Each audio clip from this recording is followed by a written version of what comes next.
L'esprit humain est un labyrinthe de pensées et d'émotions, où chaque connexion crée une danse délicate d'attente.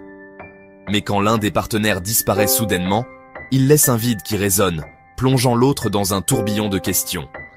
Ce silence n'est pas qu'une absence, il touche nos vulnérabilités, notre besoin d'être vu et compris. Le stoïcisme propose une voie, distinguer ce qui dépend de nous de ce qui ne dépend pas. Plutôt que de chercher à contrôler l'autre, il s'agit de maîtriser notre monde intérieur et de transformer la douleur en opportunité de croissance. Cet essai est une invitation à lâcher prise, à retrouver la paix en soi et à cesser de se tourmenter pour ce qui nous échappe. Face à un silence soudain, la surprise domine. Hier encore, tout semblait fluide, aujourd'hui, c'est le néant. L'esprit cherche des explications logiques, puis bascule vite dans la confusion et l'auto-analyse. Ai-je dit ou fait quelque chose de mal ? Chaque interaction passée est disséquée à la recherche d'un indice. Ce questionnement intense nourrit l'anxiété et l'autocritique, transformant le silence en miroir de nos insécurités. L'absence de réponse laisse place à l'imagination, souvent peuplée de scénarios sombres. On se sent impuissant, suspendu à une décision qui ne nous appartient pas. C'est ici que naît le besoin d'une nouvelle approche, lâcher prise sur ce qui n'est pas sous notre contrôle. Le stoïcisme offre un repère, la dichotomie du contrôle. Les pensées et actions de l'autre ne dépendent pas de nous. Courir après des explications ne fait qu'amplifier la frustration. La clé est de rediriger notre énergie vers ce que nous maîtrisons, nos réactions, nos choix. Plutôt que de se demander pourquoi il ne répond pas, demandons-nous comment réagir à cette absence. S'occuper de soi, nourrir son esprit, renouer avec ses passions. Chaque action renforce notre autonomie. Notre valeur ne dépend pas de l'attention d'autrui, mais de notre capacité à rester fidèles à nous-mêmes.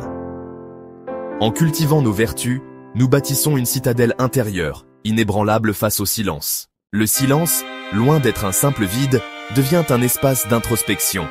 Pour l'un, il peut être une nécessité, pour l'autre, une opportunité de se recentrer. Ce moment invite à questionner la nature de la relation. Était-elle alignée avec nos besoins et valeurs ? Le silence révèle la solidité ou la fragilité de la connexion. Il permet de passer de la réaction à la réflexion, de se reconnecter à soi-même. Accorder à l'autre la possibilité d'avoir ses propres luttes libère du fardeau de la personnalisation. Chacun peut grandir dans cet espace partagé, même sans communication. Le silence de l'autre invite à se demander qui suis-je en dehors de cette relation ? C'est l'occasion de revenir à ses valeurs fondamentales et de s'interroger sur ses motivations profondes. Était-on authentique ou cherchait-on à plaire ? Le silence révèle souvent une incompatibilité essentielle. Être soi-même, sans masque, est une force si l'on a été authentique. Le retrait de l'autre ne remet rien en cause. Ce retour à soi permet de redonner la priorité à ses passions, ses amitiés, ses sources de joie. Le bonheur ne dépend plus d'un message, mais de notre propre lumière. On redevient le centre de son univers, rayonnant de l'intérieur. Les émotions ne disparaissent pas par magie-tristesse. Colère-soulagement se succèdent.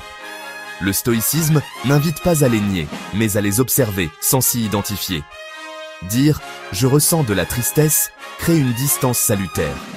Avant d'agir sous le coup de l'émotion, demandez-vous « est-ce que cela dépend de moi ? Est-ce que cela m'apportera la paix ?» Souvent, la réponse est non.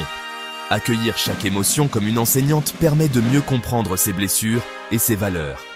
Avec le temps, la tempête s'apaise, la colère devient affirmation de soi, la tristesse se transforme en acceptation.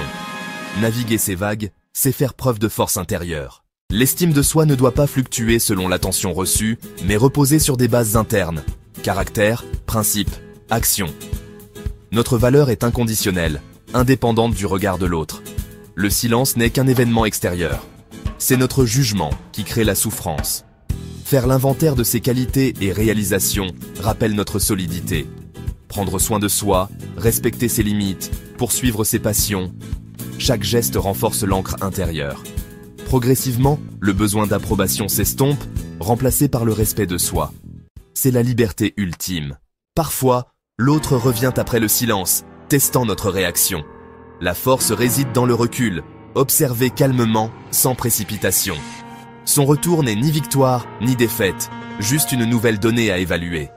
Restez centré sur vos besoins et vos valeurs, sans effacer la douleur passée. Une réponse mesurée, sans empressement, démontre votre maîtrise de soi. Vous pouvez choisir de donner une seconde chance ou de clore le chapitre sereinement.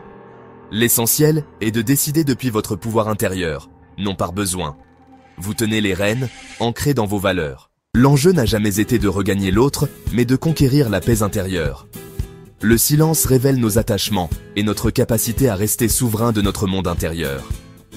La victoire, c'est la stabilité fondée sur nos principes, non sur la reconnaissance d'autrui. La maîtrise de soi consiste à choisir ses réponses, à nourrir ce qui nous construit.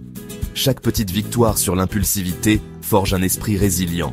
Peu importe la réaction de l'autre, vous avez appris à vous ancrer en vous-même. Voilà le pouvoir du stoïcisme. Transformer l'épreuve en sagesse et en paix inébranlable.